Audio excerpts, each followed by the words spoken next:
Good morning to all. Today we are going to discuss the third topic in our Unit 1, Environmental Impact Assessment. So the EIA can be defined as the study to predict the effect of a proposed activity or maybe the project and the environment.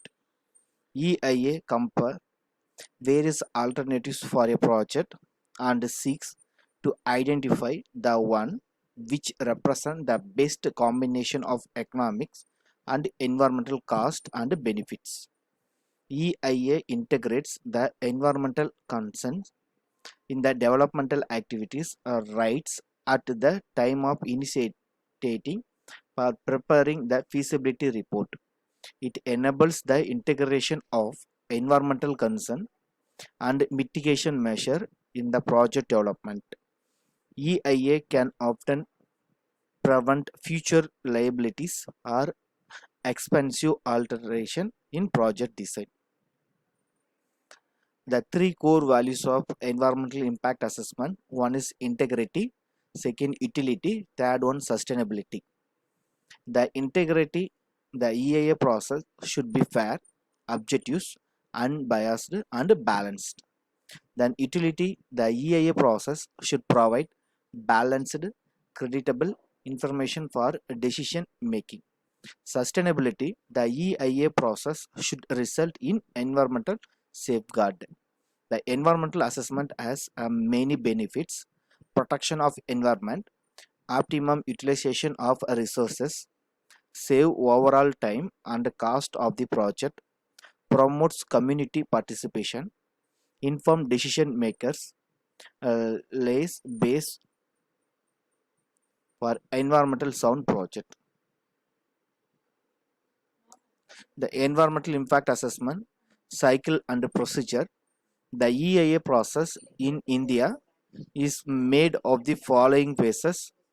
First one is the screening, scoping and consideration of alternatives, baseline data collection, impact analysis, mitigation and environmental impact statement, public hearing, environmental management plan, decision making, monitoring the clearance condition.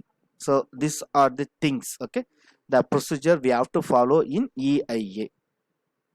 So the screening, the first stage of EIA, which determine whether the proposed project requires an EIA, and if it requires EIA, then the level of assessment is required. Screening criteria for determining the level of review required are relatively well defined. Screening criteria are based upon scale of investment, type of development, location of development. Project category A. Projects in this category typically require an EIA. The project type, scale, and location determine the destination. The potentially significant environmental issues for this project may lead to change in land use as well as changes to social, physical, and biological environment. The project category B. Only difference between project in this category and those in category A is the scale. Larger power plant fall under category A. Medium sized power plant projects are in category B. These projects are not located in environmentally sensitive area. Mitigation measures for this project are more easily prescribed. Project category C. This category is for projects that typically do not require an environmental assessment. These projects are unlikely to have adverse environmental impacts. Second stage, scoping. This stage identifies key issues and impact that should be further investigated. This stage also defines the boundary and the time limit of the study. It is done by consultant in consultation which the project proponent and guidance by the agency. Quantifiable impact are to be assessed on the basis of magnitude, prevalence, frequency, and duration and non-quantifiable impact. The aesthetic or recreational values like the significance is usually determined through the socio-economic criteria. After this area where the project could have significant impact are identified, the baseline status of this should be monitored and then the likely changes in this and account of the construction and operation of the proposed project should be prescribed. Then baseline data. The impact predict in the way of mapping the environmental consequence of the significant aspect of the project and its alternatives. The environmental impact can never be prescribed with absolute certainty, and this is all the more reason to consider all possible factors and take all possible precautions for reducing the degree of uncertainty. The following impact of the project should be assessed, like air changes in the ambient level and the ground level concentration due to emission from point, line and area sources, effect on soil, materials, vegetation and human health from noise, changes in the ambient level due to noise generated from equipment and movement of vehicle, effect on fauna and human health. Like in water, availability to competing user, changes in the quality, sediment transport, increase of saline water. Like in land, changes in the land use and drainage pattern, changes in the land quality including effect of waste disposal, changes in shoreline, river bank and their stability. Whereas coming from biological, the deforestation and shrinkage of animal habitat, impact on flora and fauna due to the contaminant and pollutions, impact on rare and endangered species, endemic species and migratory path of animals including birds, the impact on breeding and nesting grounds. Next one is the socio-economic, the impact on the local community including demographic changes, impact on economic status, impact on human health, impact of increased traffic. So the assessment, okay, so the assessment of alternatives, delineation of mitigation measures and environmental impact assessment report. For every project, the possible alternative should be identified and environmental attributes compared. Alternatives for project location and process technologies.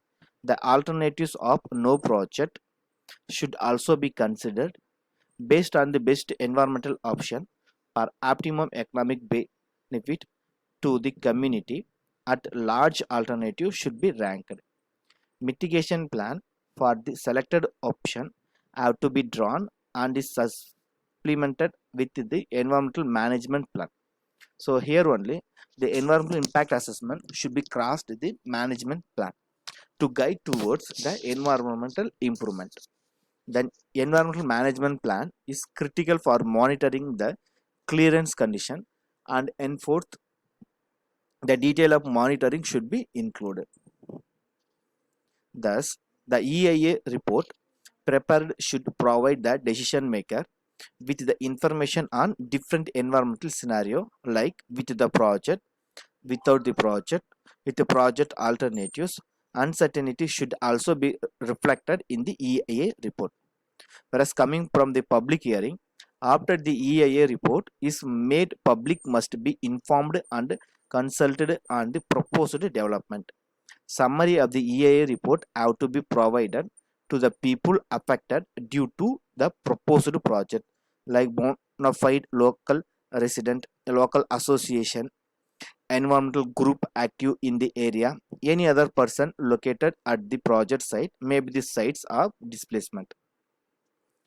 Finally, the decision making, like the consultation between the project proponent like the assisted by the consultant and the impact assessment authority like assisted by an expert group if necessary.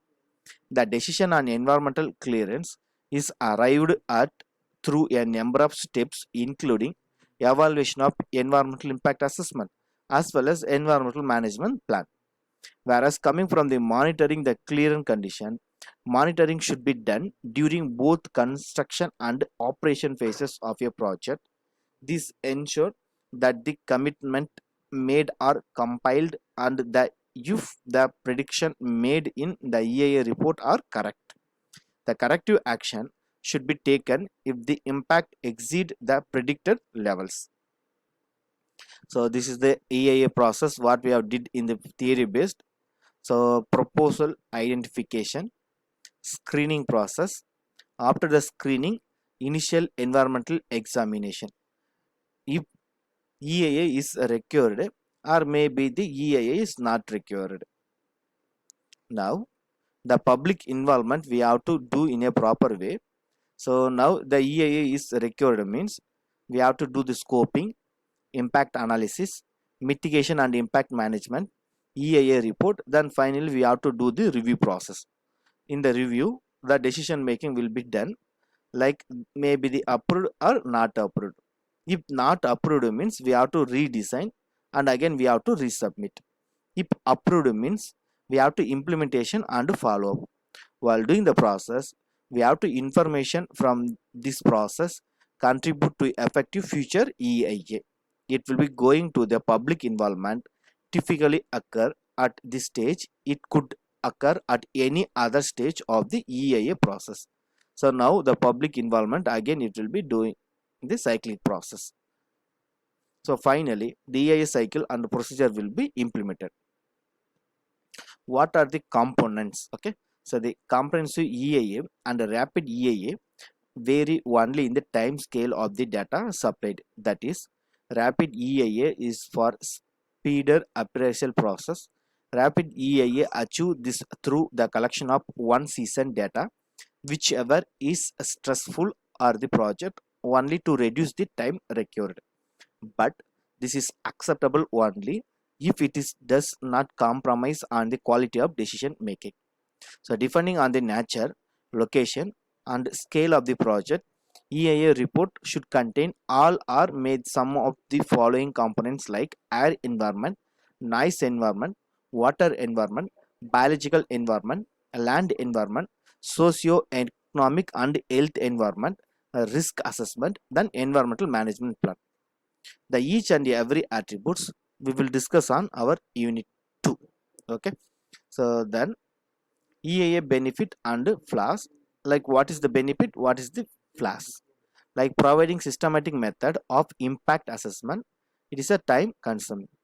Estimate the cost or maybe the benefit trade-off of alternative action, it is a costly. Facilitate the public participation, little public participation in the actual implementation. Providing an effective mechanism for coordination, environmental integration, negotiation, like feedback. Then unavailability for reliable data, mostly in developing countries. Whereas in top level decision making, here too focused to scientific analysis in sometimes. Achieves a balance between the impact of development and environmental concern. Whereas coming from the flaws, it is a compliance monitoring after EIA is seldom carried out. So that's all about. These are the reference material. Thank you.